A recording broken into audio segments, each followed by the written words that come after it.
Okay, good afternoon. Good afternoon, everybody, and welcome to UAB Department of Pathology Grand Rounds. Today, it's my pleasure to introduce Dr. Talene Yacoubian of our Neurology Department.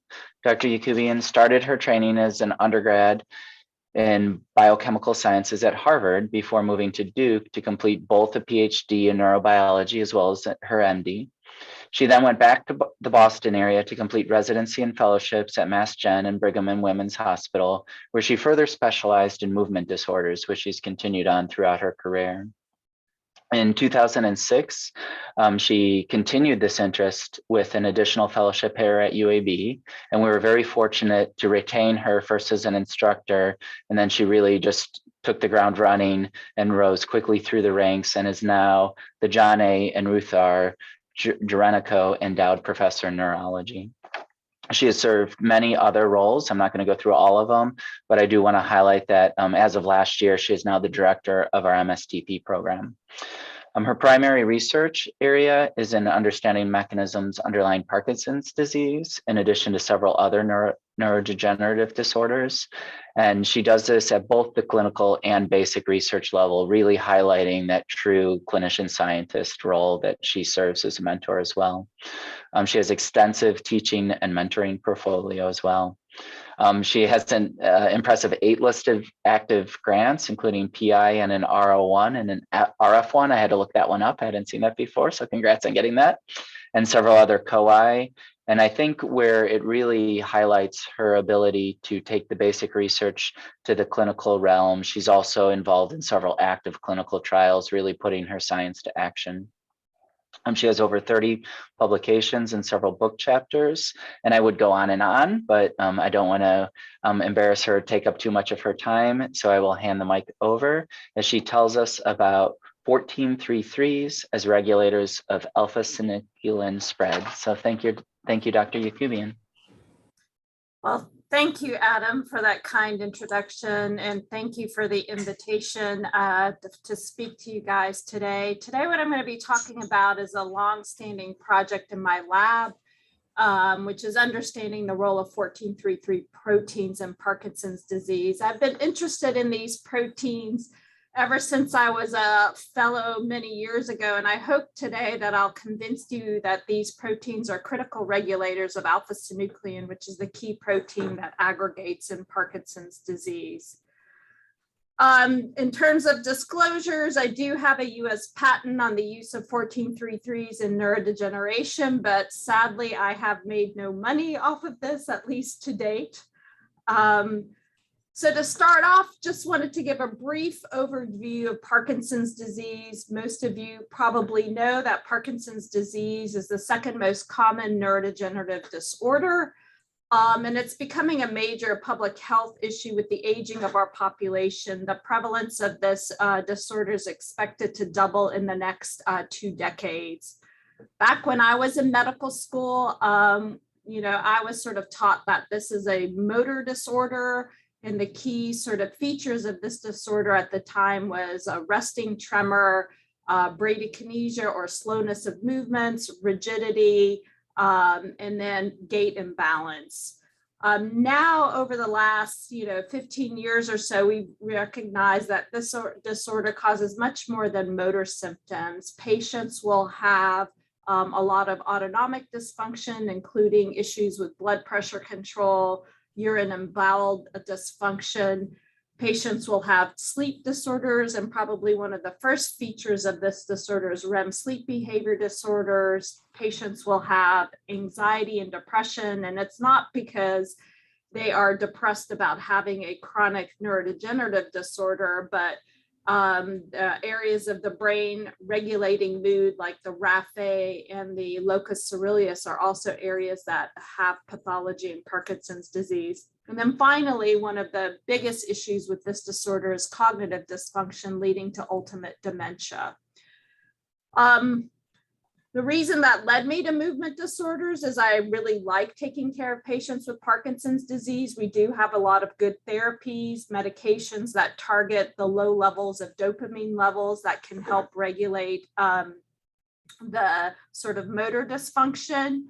But despite these great therapies that help keep people to have improved quality life, continue to work and be active for longer, we still can't really slow the neurodegenerative process. And patients ultimately have a lot of morbidity and ultimately mortality from this disorder. And sort of emphasizing this, there was a study that just came out last year that showed that the death rate from Parkinson's disease has risen 63% in our country in just the last 20 years. So we really need to come up with better therapies, which means that we need to have a better understanding about what the causes of Parkinson's disease are. There's a mix, just like with any other disorders, of various environmental factors and genetic factors that lead to the neurodegenerative process in alpha-synuclein, but we still really poorly understand these causes. One key protein that's been implicated in Parkinson's disease is alpha-synuclein. This was the first gene that was implicated in PD back in the late 90s. So Parkinson's disease is only, is viewed as a sort of sporadic disorder. Only about 10% of cases are really due to genetic mutations. But studying these rare families where there is sort of an autosomal dominant inheritance of Parkinson's disease really led to a complete sort of revolution in our understanding of Parkinson's disease and led to the identification of alpha-synuclein.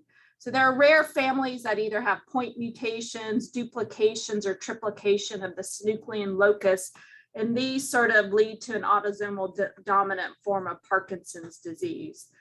And then more recently, a lot of GWAS studies have shown that there are various SNPs in the alpha-synuclein gene that are associated with increased risk of Parkinson's disease. Now, I'll probably never see any of these patients who have these gene mutations with alpha-synuclein in my Parkinson's clinic, but everybody who has Parkinson's disease does have some pathology related to alpha-synuclein. So once alpha-synuclein was identified through genetic studies, people started to stain the brains of patients with sporadic causes of PD, and they found that alpha-synuclein is the key component of Lewy bodies. Lewy bodies are the main, this is sort of shown here, down here. This is the main pathological hallmark of Parkinson's disease that shows in the neurons of dopamine cells and other parts of the brain. And it was through this that we really realized it's much more than the substantia nigra, the key dopamine center that's affected in Parkinson's disease, but other brain regions, including various parts of the cortex and other brainstem regions, are affected by synuclein pathology. We don't fully understand what the normal function of alpha-synuclein is, but there is growing evidence that its tendency to misfold and form aggregates, and that its ability to spread from cell to cell is likely important to its toxicity. So it was about 15 years ago when the first study came out that sort of pointed to a prion-like process for alpha-synuclein toxicity. So Cordauer and colleagues up at Rush sort of did some neuropathological assessments of some Parkinson's patients who participated in a clinical studies in which they had gotten these fetal transplants in their brain to sort of help promote dopamine levels in the brains. And when some of these subjects came to autopsy, they looked at these brains, and what they were surprised to find is that the fetal grafts, which should have normal looking neurons, showed deposits of synuclein in the Lewy bodies. So this led to the idea that somehow synuclein spread from the brains of the Parkinson's patient into this grafted tissue. So since that time, people have been doing a lot of animal studies to sort of understand this sort of prion-like process for alpha-synuclein. So if you take stem cells and then graft it into, say, mouse or rats that are expressing excess levels of alpha-synuclein, you'll actually see that synuclein will spread into these grafted stem cells. If you take people have now shown evidence of the fact that alpha-synuclein can actively be released by cells through different sort of mechanisms of secretion, including exosomes and non-exosomal pathways. You can actually take recombinant alpha-synuclein, shake it up in a test tube and force it to form these fibrillar aggregates. And then if you throw this onto a dish of primary neurons, it will actually be taken up by these neurons and cause sort of misfolding of the endogenous alpha-synuclein and wild type neurons, and then ultimately cause these neurons to die. And this has become a model that my lab and other labs around the world use.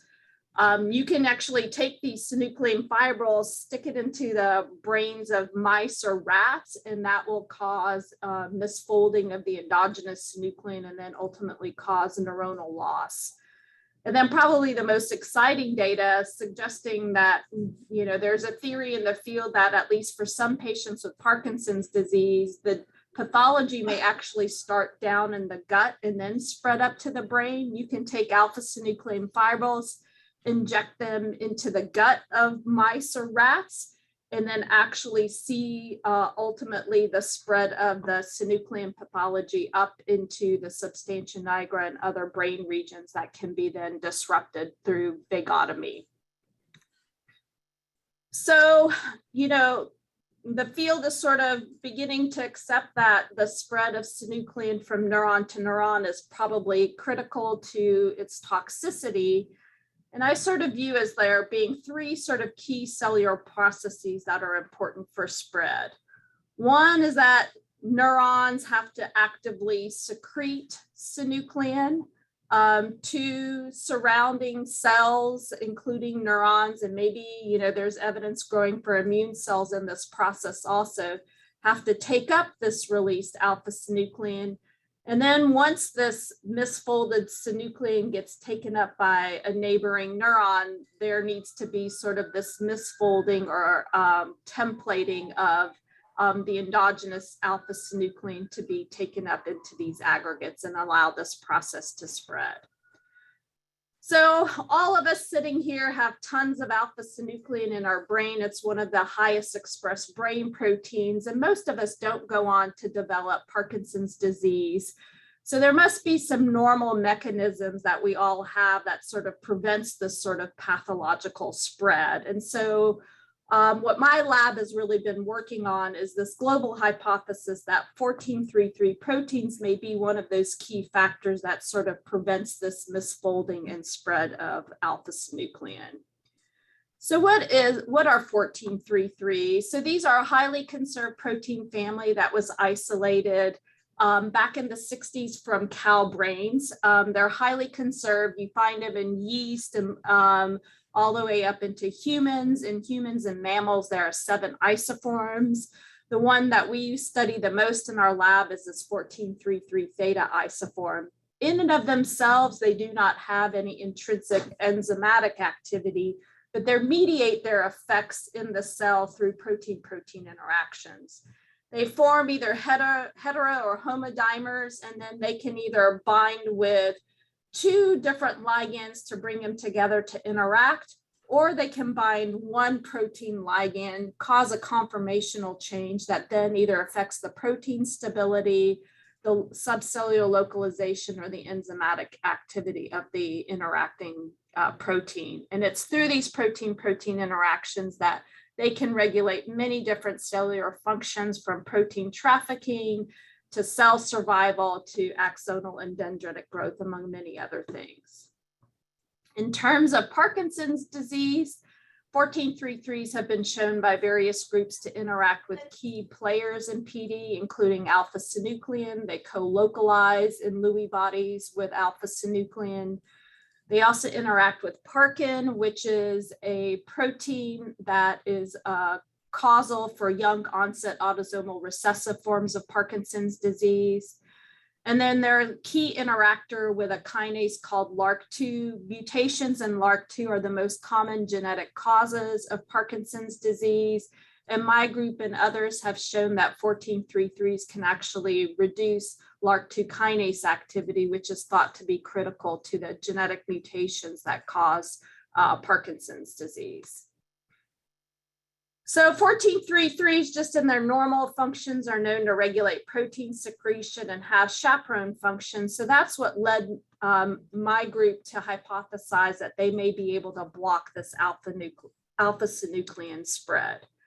So to look at this, we sort of have used two different synuclein models, a Paracrine alpha-synuclein model that we developed about 10 years ago, and then the recombinant alpha-synuclein fibril that I'll discuss later on during this talk.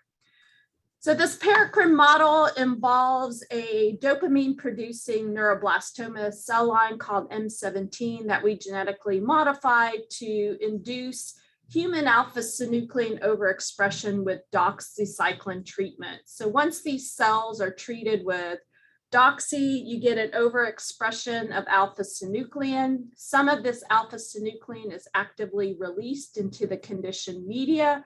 And then we'll take this conditioned media and transfer them to separately cultured sort of wild type sort of primary neurons cultured from mouse brains, or we'll also use what are called SHSY5Y cells, which is a dopamine producing cell line that's often used for Parkinson's research. When you transfer this conditioned media, it will actually cause these neurons to die over time. And we know that this toxicity is mediated by alpha-synuclein because if we deplete alpha-synuclein out of the conditioned media using antibodies, we'll block this toxicity. So this system lets us look at release, uptake, and toxicity to understand sort of the cell processes underlying this. So what we did, so this cell line, we call it aSyn. We took these cell lines and then also manipulated them so that they can overexpress one of the 14.3.3 isoforms called 14.3.3 theta. And then took the conditioned media produced from these cells, transferred them into separately cultured primary neurons, and then measure cell death in response to this conditioned media. We measure cell death by staining with ethidium D that will label the dying cells. So in this two panels, this is conditioned media from uninduced aSyn cells and uninduced aSyn cells also expressing 14.3.3. So there's just a basal amount of cell death seen. If we transfer conditioned media from aSyn cells that have been induced with doxy to overexpress synuclein, we get a dramatic increase in cell death, about 20 to 30%, depending on what type of neurons we're looking at. And then if these cells are also expressing 14.3.3 upon doxy induction, you see there's a dramatic reduction in the number of cells that are dying. And so this is all quantified here. You see that the cells also expressing 14.3.3 theta are back down to sort of control levels in terms of toxicity. This is true whether we transfer the conditioned media to primary hippocampal neurons, to primary cortical neurons, or if we use these differentiated SHSY5Y cells. We did the converse experiment. So here we're taking our aSyn cells and having them express something called Difopein. Difopein is a competitive pan-14.3.3 inhibitor that was developed a number of years ago. And that's also been tagged with YFP. So we use YFP as sort of our control. So without induction of alpha-synuclein, the conditioned media really has no toxicity. With the YFP expression, we see sort of the normal level of about 20% toxicity. And then if Difopein is also expressed in these aSyn cells, we see a dramatic increase in the number of cells that are dying, a near doubling of the toxicity, whether we're transferring the conditioned media to primary neurons or these differentiated SHSY5Y cells. Now, it's possible that when we cause Difopein to be expressed in the aSyn cell, that we may be causing these cells to release something else that's toxic and that the toxicity is not really related to synuclein. So to check for this, we did pull down of the conditioned media from the Difopein aSyn cells and showed that the toxicity is really being mediated by synuclein because we lose this toxicity if you deplete prior to the transfer. So 1433 seem to regulate this paracrine toxicity. The question becomes is where is 1433 acting? Is it regulating the release of synuclein? Is it just blocking aggregation, or is it affecting uptake? So what we first did was to take the conditioned media and then either use Western blot or ELISAs to measure the amount of synuclein that's released into the conditioned media. And this is sort of shown here in this blot. And what we were surprised to find is that the aSyn cells that also express 1433 theta actually released a lot more alpha-synuclein compared to just the induced aSyn cells. This is quantified here. We have almost a tripling of the amount of synuclein that gets released. So this was sort of the opposite of what we originally expected.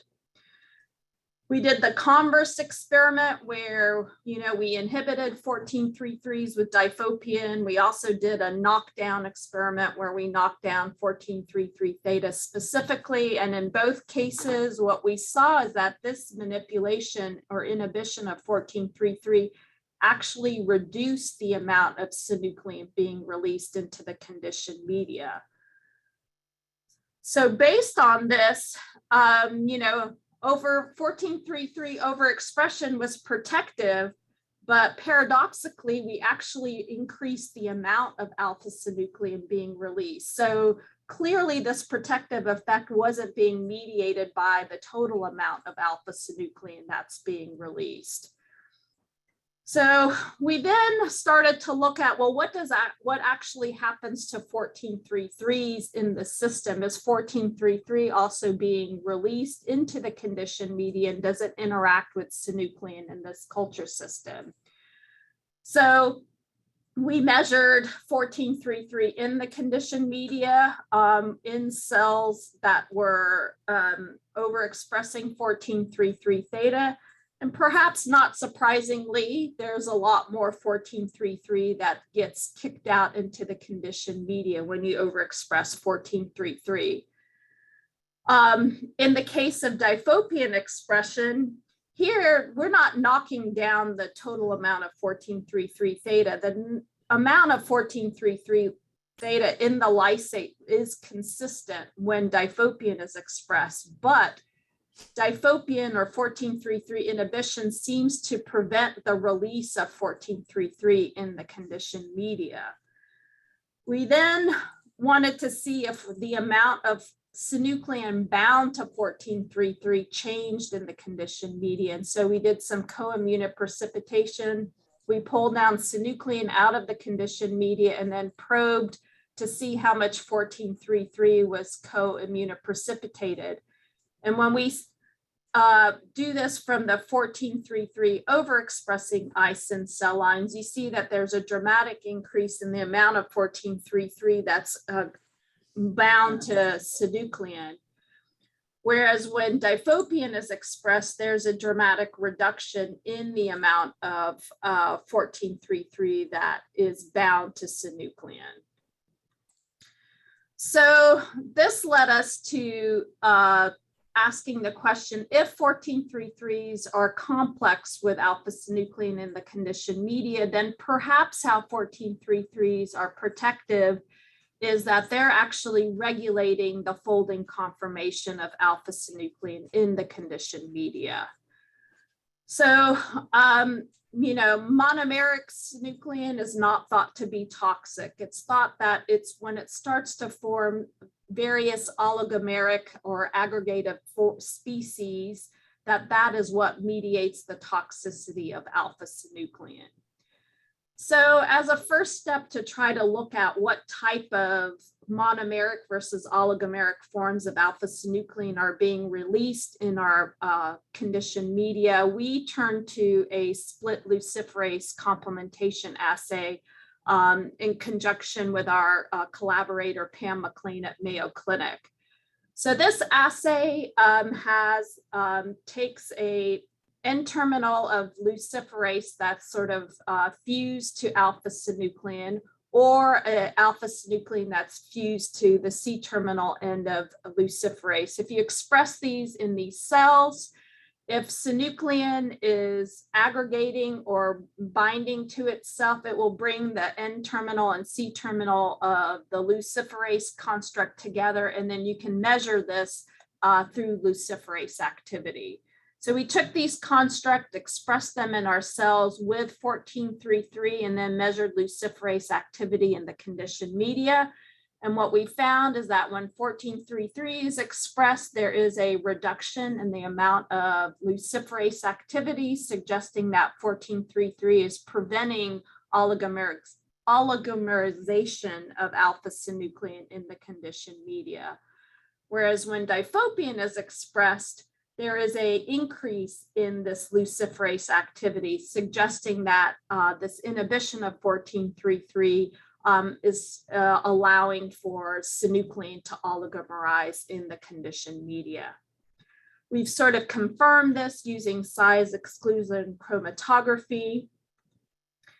As another measure to look at the sort of species of alpha-synuclein that's released, we used an assay called protein misfolding cyclic amplification, or PMCA. So this is a technology that sort of looks at the ability of alpha-synuclein to induce misfolding, or what we call seeding or fibrillation. So we did this set of experiments in collaboration with our collaborator, Jian Ma, who was at Van Andel Institute at the time. And so if you take alpha-synuclein and you shake it in a test tube for long enough under the right pH and temperature conditions, you can cause monomeric synuclein to, over the course of 5 to 7 days, to ultimately form sort of beta amyloid sheets in these fibrillar forms of synuclein. You can accelerate this process by taking a small, a few molecules of misfolded synuclein, spiking it into the test tube, and cause an acceleration of this fibrillization. And then you can measure this by the binding of thioflavin T that likes to bind these fibrils of synuclein. So we were curious to see if the synuclein released from our aSyn cells can induce misfolding and fibrillization. So when we take conditioned media from uninduced conditioned media, we see that there is really minimal fibrillization that occurs. Whereas if the conditioned media comes from induced aSyn cells, where there's an overproduction of alpha-synuclein, you see a dramatic increase in the induction of fibrillization. And this fibrillization is mediated through synuclein, because if we do a pull down of synuclein out of the conditioned media, you block this ability to fibrilize synuclein. So we use this assay to look at the effects of 1433. So here, over time, you can see that uninduced conditioned media really doesn't show any fibrillization over the first couple of days. Whereas conditioned media from aSyn cells that are induced, you see a dramatic increase over the course of 30 hours or so of fibrillization. Whereas when you take conditioned media from aSyn cells that are also overexpressing 1433, you see a dramatic slowing of this fibrillization over time. In contrast, when these cells express Difopein, you see that you start to see this fibrillization process earlier on. So 1433s are protective against paracrine toxicity, and while they might promote an increased amount of alpha-synuclein into the conditioned media, 1433s appear to be bound with alpha-synuclein in the conditioned media, which then blocks the ability of alpha-synuclein in the conditioned media to induce misfolding and aggregation. So using this assay, we also just wanted to see what happens on the target end. So these are sort of the neurons that are exposed to the conditioned media. do they take up alpha-synuclein, and does the presence of 14.3.3 affect the ability of neurons to take up the released alpha-synuclein? So to do this, we took advantage of the fact that our primary neurons are from mouse, but our aSyn cells produce human alpha-synuclein. So we can use sort of a human-specific antibody to stain for the uptake of alpha-synuclein by these neurons. And what we see is that over the course of 24 hours, when you incubate conditioned media from aSyn cells on wild-type neurons, you get a dramatic increase in the number of cells that will stain positive for this human alpha-synuclein. Whereas when the conditioned media comes from aSyn cells that are also expressing 14.3.3 theta, there is a dramatic reduction in the number of cells that take up this released alpha-synuclein. And remember, this is true despite there being even more alpha-synuclein in that conditioned media. So something about the interaction of 14.3.3 with synuclein in the conditioned media prevents neurons from actively taking up this synuclein in the conditioned media. In contrast, when those aSyn cells had produced also were expressing Difopein, it actually increased the amount of target neurons that take up alpha-synuclein.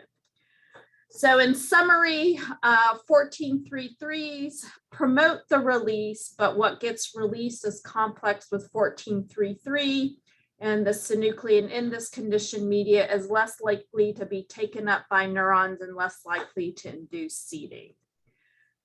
So we then switched to the fibril model to look in another synuclein model to look at the impact of 14.3.3s in on synuclein toxicity. So here what we do is we take recombinant synuclein and make it fibrilize it into these fibrils. You sonicate it to break them into smaller pieces. And then when you throw them on primary neurons, these neurons will then ultimately undergo aggregation of synuclein as you get corruption of the endogenous synuclein by the fibrillized synuclein. And we can detect this by using immunostaining against the aggregated form of alpha-synuclein. So here we have primary neurons from non-transgenic neurons. Here, when you just treat them with PBS or monomeric synuclein, there's no induction of aggregation. But after about 7 days with incubation with fibrillar forms of alpha-synuclein, you get an increase in aggregation over time. If you throw these fibrils onto primary neurons that were cultured from a transgenic mouse line that overexpresses 14.3.3 theta in the brain, what you see is that there's a dramatic reduction in the amount of aggregated synuclein in response to PFF treatment. This is quantified here. So here you can see that the amount of aggregated synuclein is dramatically less in the 14.3.3 cultures compared to wild-type littermate cultures. In wild-type neurons, once you treat them with PFFs and they start to see this this synuclein aggregation, ultimately the neurons will die in response to PFFs. This occurs about 14 days after treatment with synuclein fibril. So we see it varies from round to round, but on average a 30 to 40% loss of neurons around 14 days after treatment. In neurons from our 14.3.3 pups, we see that these neurons are resilient and don't die in response to PFFs. We've done the same experiment by culturing from mice that express Difopein, so the 14.3.3 inhibitor. And what you can see is that there's an increase in the amount of synuclein aggregation over time. This is quantified here. And as you see more aggregation, these Difopein neurons are more likely to die and at a faster pace. So normally at 10 days after treatment, wild type neurons don't really show any neuronal loss. This doesn't show up until about 14 days after treatment, whereas the Difopein neurons, in response to this increased aggregation, start to die at an earlier time point and show more cell neuronal loss at 14 days. So 1433s increase synuclein release, but it reduces the misfolding and the seeding of 1433 of alpha-synuclein, and therefore you get less internalization and less toxicity.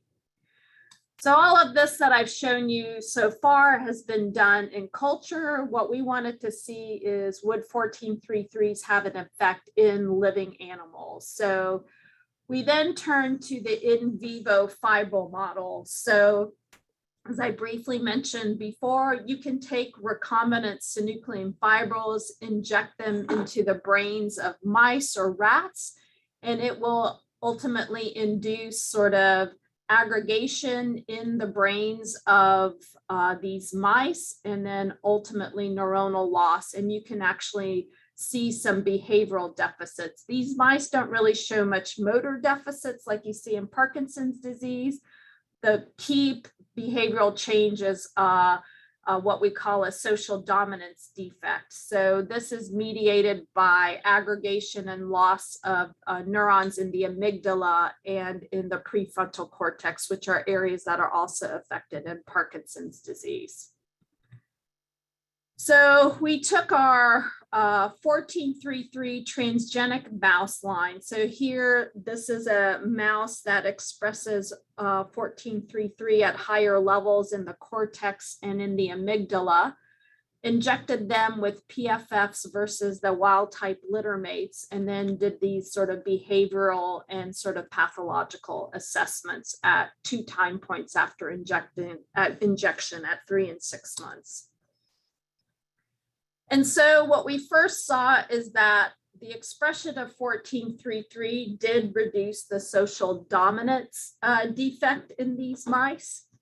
So wild type mice, when they get PFFs, they are less socially dominant compared to control mice, but the mice that had 1433 overexpress seemed to be pretty comparable to the control. So there was a rescue in the behavioral deficits by 1433 expression in the brain.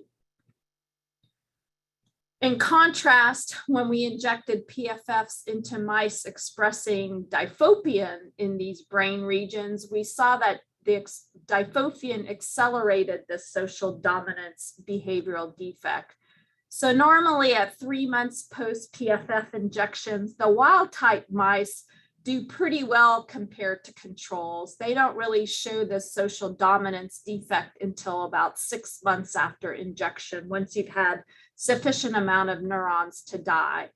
Whereas in the Difopein case, we already start to see this social dominance defect at 3 months after injection. And then this is accelerated to be even more prominent by 6 months following PFF injection.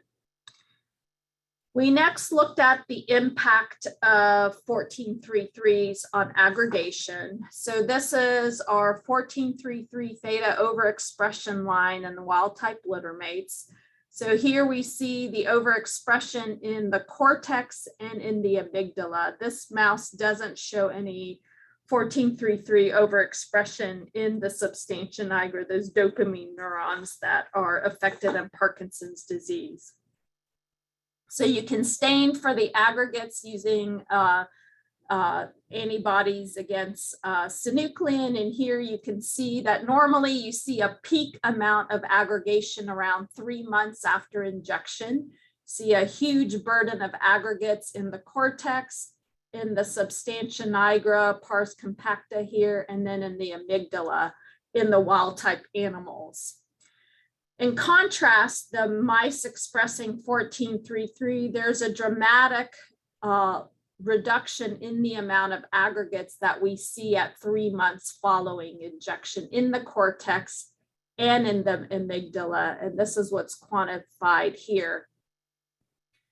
In the substantia nigra, the amount of aggregation is similar, which is what we would express since there is no 14.3.3 overexpression in the nigra. So this is sort of a nice control to show that the reduction in aggregation is really related to 14.3.3 overexpression in the areas where these mice show that overexpression. When we looked at a later stage, so normally in a wild type animal, you see a huge amount of aggregation at 3 months, and the amount of aggregates actually decreases by 6 months as the neurons that develop these aggregates die. So you sort of have this initial peak and then decrease. In the case of the 14.3.3 animals, we actually at the 6-month time point saw more aggregates in the 14.3.3 mice in the cortex and amygdala relative to the wild type animals. So we propose that what happens is that 14.3.3 delays the formation of aggregates, and once these aggregates are formed, they remain because the cells are not dying as they are in the case of wild type animals. Difopein expression, so this 14.3.3 inhibition seems to accelerate synuclein aggregation. So here we are looking at wild type aggregates in the cortex, and this is the Difopein mouse. You see there's a lot more aggregates at this 3-month time point. So Difopein seems to accelerate this aggregation, which is quantified here. But then when we look at the later time point at 6 months, we actually see a reduction in the amount of aggregates. And this is due to the loss of these cortical neurons. I haven't shown it here, but it's hard to measure neurons in the cortex just because the density is so high. But when we've sort of measured these deeper layer neurons, we do see that at the 6-month time point, more of these neurons are lost compared to the wild type animals. So in Parkinson's disease, the dopamine neurons in the substantia nigra are the key neurons that die, and our transgenic lines that we use don't really change the levels of 14.3.3 in the substantia nigra. So to look in the effects of 14.3.3, specifically in the dopamine neurons, we had to turn to a different model. Here, we manipulated 14.3.3 expression by using AAV 14.3.3 to express 14.3.3 overexpression in the nigra. So we injected either GFP or 14.3.3 virus into the substantia nigra of wild type mice, then came 4 weeks later, injected them with the alpha-synuclein fibrils, and then did sort of our behavioral and pathological assessments. And what we found here was pretty similar to what we saw with the manipulation in the cortex. So we get a big increase in aggregation in GFP injected mice at 3 months, and this aggregates are gone or dramatically reduced at 6 months once these neurons die. And the 14.3.3 expression by virus in the nigra sort of protects against this dramatic increase in aggregation at 3 months. But the aggregates stick around by 6 months because we block the loss of these neurons. In here, we've used stereology to actually quantify dopaminergic neuron numbers in response to 14.3.3 manipulation. And what we see is that when you inject PFFs in these mice, in our control group, you see about a 30% loss of dopamine neurons 6 months after injection. But the mice that got injected with the 14.3.3 AAV, they're protected to some extent by this neuronal loss. So 14.3.3 reduces aggregation and thereby allows for these neurons to survive longer. We did the converse experiment by manipulating Difopein expression in the nigra. And what we saw is that Difopein accelerates alpha-synuclein aggregation early on. And then when we measure neuronal loss, we see that Difopein actually seems to accelerate dopamine neuron loss. So, normally at 3 months following fibril injection in wild type or control animals, there's no loss of dopamine neurons at 3 months. This loss doesn't really occur until 6 months after injection with fibrils. But in the Difopein expressing mice, we already start to see a trend of dopamine loss as early as 3 months. And then this gets dramatically accelerated. And we see that by 6 months, the Difopein mice have lost more than 50% of their neurons compared to only about 30% of neuron loss in the control groups. So 1433 overexpression reduces alpha-synuclein aggregation, neuronal loss, and rescues against these behavioral deficits in the PFF model, whereas Difopein accelerates aggregation, neuron loss, and the behavioral deficits. So what normally happens in PD? Why can't 1433s, which are highly expressed, prevent dysfunction in alpha-synuclein aggregation in PD? So there's some evidence that there may be changes in 1433s that occur with aging. And then we have some data suggesting that environmental toxins associated with increased PD risk may actually cause some alterations in 1433. So there are various aging models that have shown that 1433 levels are reduced with age. In old C. elegans, there's been publications showing that 1433s become insoluble over time. And then there's been some rat aging models that have shown that with age, there's a reduction in 1433 levels, particularly the 1433 theta levels. And this is actually associated with poorer cognition in aged animals. We've actually looked to see what happens to 1433s in human brains. In Parkinson's disease brains themselves, at least when we've looked in the temporal cortex, we see some brains that show lower levels of soluble 1433s, but this isn't statistically significant. But interestingly, in Lewy body dementia, which is a related synuclein disorder, we see a dramatic reduction in soluble 1433 levels in the temporal cortex. And these patients have much more involvement of the temporal cortex than what we see in Parkinson's disease. What I think is probably more relevant to Parkinson's disease is that what we really see that it's changed in Parkinson's disease brain and also in Lewy body dementia is that there's a dramatic increase in 1433 phosphorylation. So phosphorylation is one of the post-translational modifications that can regulate 1433 functions. And in the 1433 theta isoform, the key site that is phosphorylated is a serine 232 at the C-terminal end. And what we found in human PD and DLB is that there's a dramatic increase in the amount of 1433 theta that is phosphorylated in the insoluble fraction of these brains. And when we stain the brains of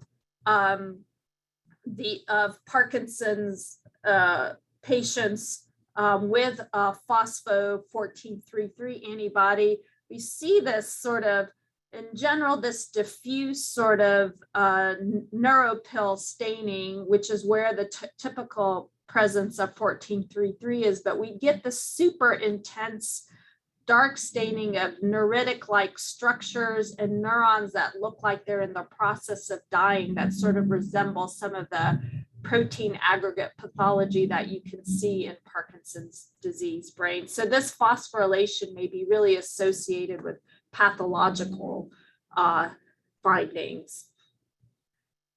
The phosphorylation state correlates with cognitive function. And now we're trying to understand what might lead to 14:3:3 phosphorylation in the disease state. So if you induce alpha-synuclein overexpression in our aSyn cell lines, interestingly, that in and of it itself is enough to cause an increase in 14:3:3 phosphorylation at serine 232. We also can see that various environmental toxins like rotenone and trichloroethylene, two sort of toxins that are associated with increased Parkinson's risk, can also induce 14:3:3 phosphorylation. This is data we published a number of years ago with regard to rotenone, which is a common pesticide used that is associated with an increased risk of Parkinson's disease. And now we're starting to look at trichloroethylene. This is an industrial solvent that's used with dry cleaning and other industrial uses that's highly is found in contaminated water sources and causes an increase in Parkinson's risk of up to 6-fold.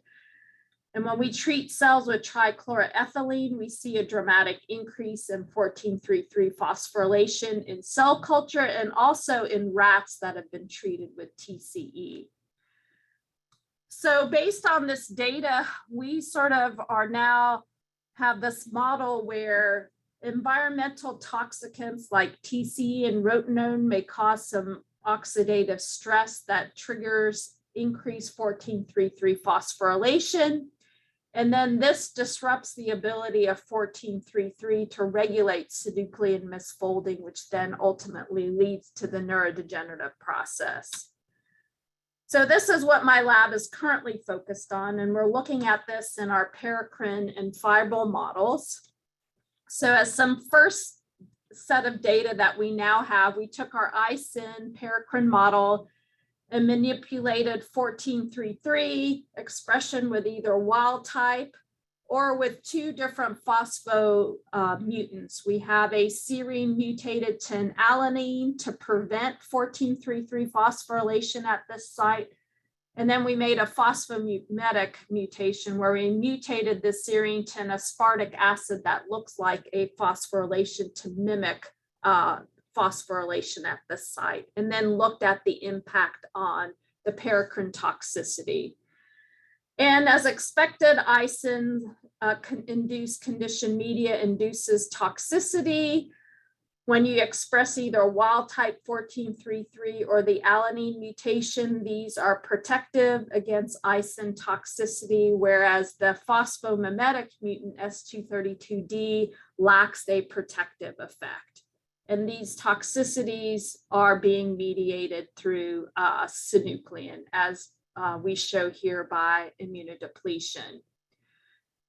We then looked at synuclein release and sort of saw the effects we saw before. So the alanine mutation shows a similar increase in synuclein release into the conditioned media and 14:3:3 release into the conditioned media, whereas the S232D 14:3:3 mutant is unable to regulate the synuclein release, and there's less amount of 14:3:3s that end up in the conditioned media.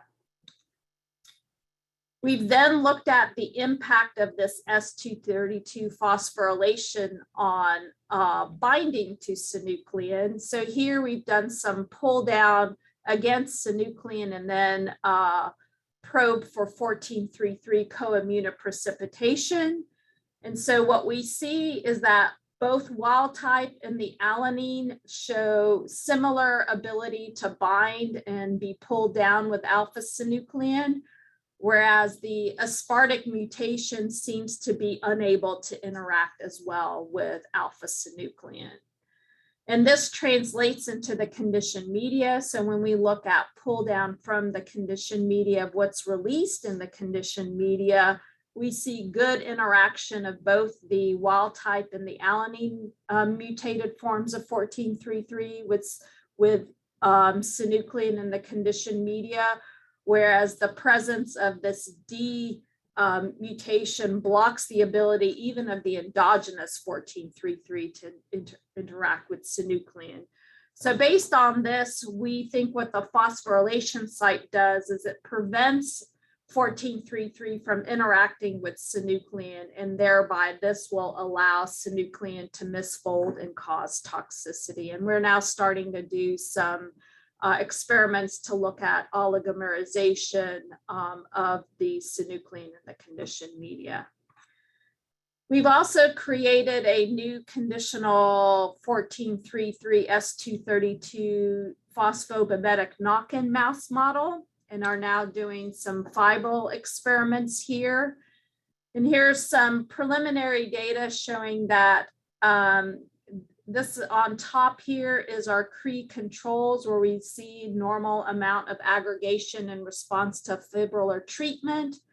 When the cultures either express are heterozygous for the S232D allele or are homozygous for the S232D, we see an increase in aggregation over time. And this is sort of quantified here.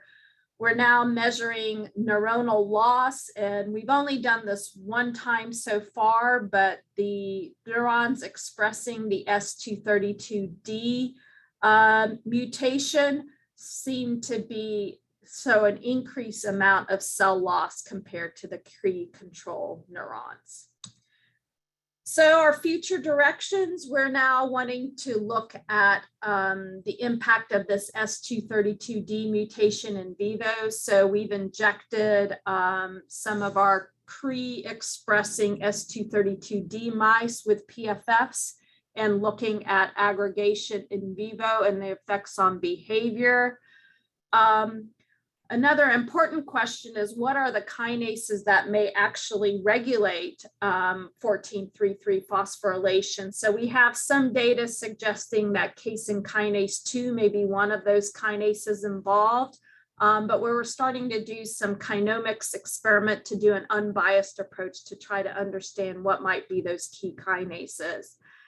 And then another study that we've recently started is just to do proteomics study, doing pull down from our conditional knock-in mice, and to look at what are sort of changes that happen in 1433 protein-protein interactions, to look at sort of a broader effect of 1433's phosphorylation in the brain.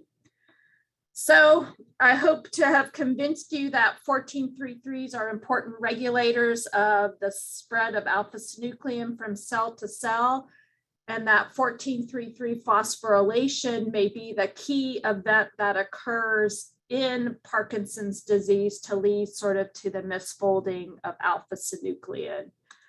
And so I'll end there, and I think we're coming upon the hour, so I won't point out all the different people in my lab who've done all this work, but there's been a lot of people in my lab who've done these experiments, and then a lot of collaborators here at UAB and at other institutions who've helped us with this. So with there, I'll stop and be happy to answer any questions.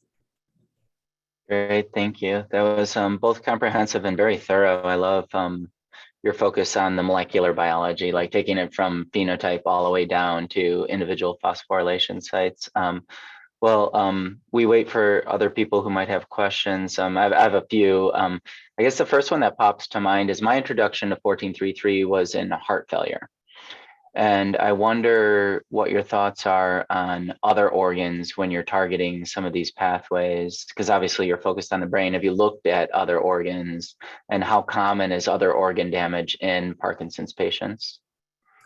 So in terms of in Parkinson's disease, the other sort of areas of the body that are effective are really related to the autonomic nervous system. So what you see is you can actually see in the heart, in the sympathetic fibers, you can actually, involving the heart, you can see aggregates of synuclein. Same with the gut, the enteric nervous system that regulates gut motility has, you see synuclein deposits, and that there's some people who hypothesize that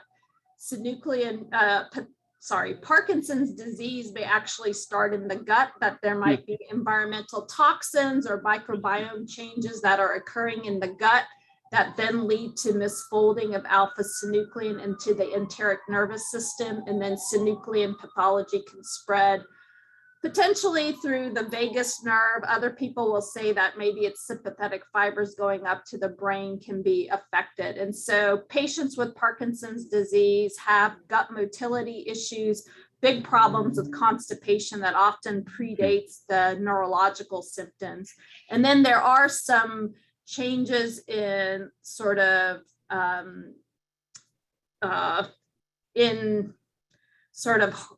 the heart rate variability that you normally see as sort of an autonomic feature or sign of dysfunction that is seen in Parkinson's disease. But Parkinson's patients don't have like any sort of gross sort of cardiac deficits like heart failure or, atherosclerosis. It's all related to autonomic dysfunction and sort of changes in heart rate rhythm and variability. And also they have a lot of issues with autonomic dysfunction where low blood pressure, they tend to have syncope or pre-syncope, which can really limit our ability to treat some of their symptoms. But those are some of the things. Whether 14-3-3s can affect that.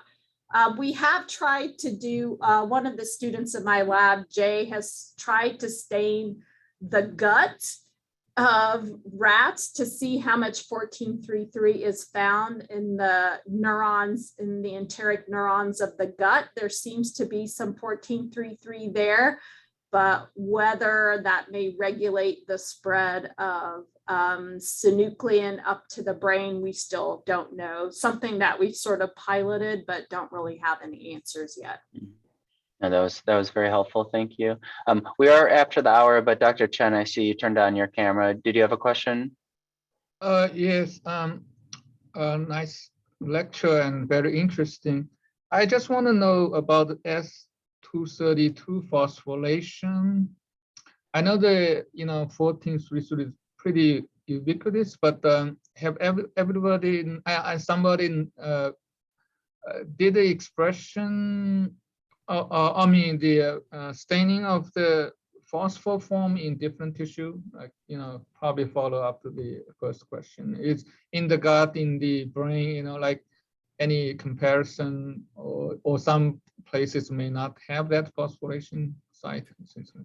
Yeah, so I haven't come across in the literature where like anybody's really looked at that. We, have stained some human brains that we had our hands on from control in some PD patients and saw that the phosphorylation is primarily associated with neurons, and there seems to be some neurons in the PD brains that stain really brightly for this phosphorylation that look like they may be degenerating.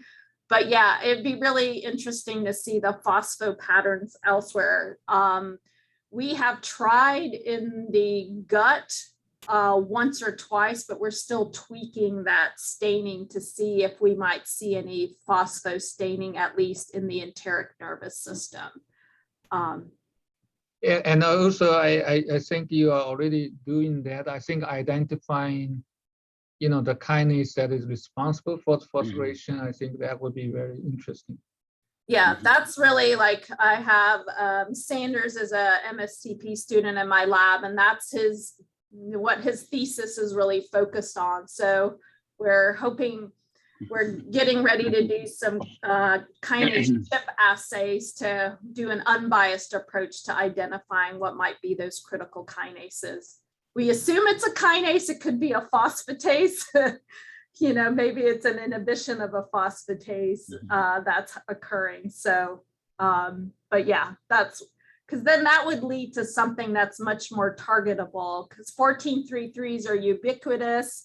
They're expressed in all kinds of tissues, that though there are differences in which isoforms are expressed in different tissues. So maybe you could, look at things more targeted by looking at specific isoforms. But I think targeting a kinase to regulate 14-3-3 phosphorylation would be something that could really be more realistic for a therapeutic target than trying to upregulate or downregulate 14-3-3 expression, because you're going to be affecting too many other organs. And in a disease like Parkinson's disease, which is a chronic disorder where you'd have to treat people for decades, you know, there's probably going to be a lot of off-target effects if you just directly manipulate 14-3-3s. Okay. Well, thank you. I do have another question, but since you're on campus, I'll follow up via email since we are past the hour, and I do want to respect the others' time. But thank you very much for sharing your work with us. I really enjoyed it, and I hope to see everybody next week. So Okay. Thank you so much. Thank you.